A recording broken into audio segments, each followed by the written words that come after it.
chưa một lần yêu ai, nhìn về tương lai mà thấy như sông sông đường dài. Cành nhà neo đơn bầy em chưa lớn chiếu đôi vai gánh nhọc nhằn.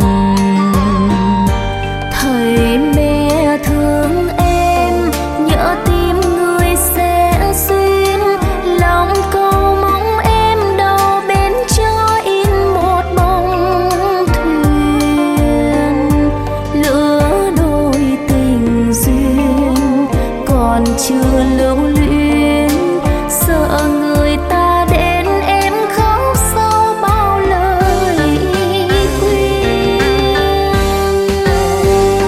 Chưa yêu lần nào biết giờ làm sao, biết trong tình yêu như thế nào.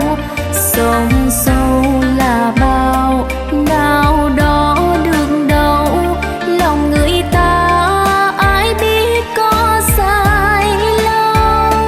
Qua bao thời gian sống trong bình an, lỡ yêu người ta gieo trái ngang. Nồng sâu tùy sông làm sao